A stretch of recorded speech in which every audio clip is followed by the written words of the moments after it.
A paz do Senhor para todos. Quero deixar o versículo da palavra de Deus em Mateus capítulo 16, versículo 22.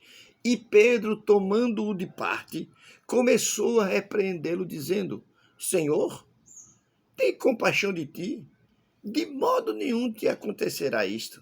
Amém?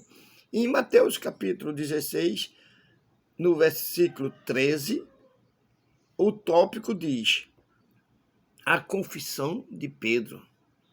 E a partir do versículo 13, diz que Jesus, chegando em Cesareia de Filipe, aí começou a interrogar os seus discípulos e disse: que diz os homens a respeito do Filho do Homem?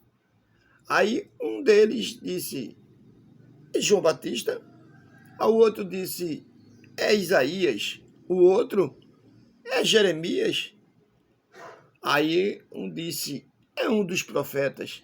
Aí Pedro, Jesus, olhando para Pedro, disse: Pedro, e tu o que dizes? Ele disse: tu és o Messias, o Filho do Deus vivo. Aí Jesus, olhando para Pedro, disse: Pedro, bem-aventurado és tu, porque tu não respondesse pelo sangue, nem pela carne, mas foi Deus que te fez revelar isso. Então elogiou Pedro, disse: Pedro, tu és pedra, e sobre esta pedra edificarás a minha igreja. E depois disso, de ter elogiado Pedro, agora ele começou a relatar que ele era necessário que fosse para Jerusalém.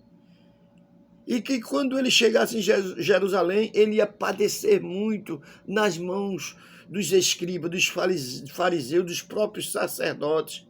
E que ele seria morto, mas que eles não se preocupassem, que ao terceiro dia ele ressuscitaria.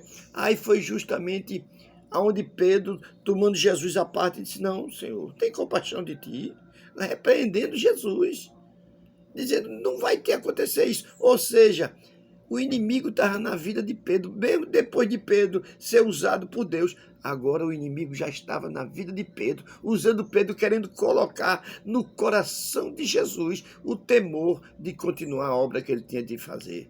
Aí foi quando Jesus, olhando para Pedro, mas repreendeu Satanás, que estava usando Pedro, e disse: para trás de mim, Satanás. Então nós temos que ter cuidado, porque nós escutamos a voz de Deus, mas o inimigo também fala.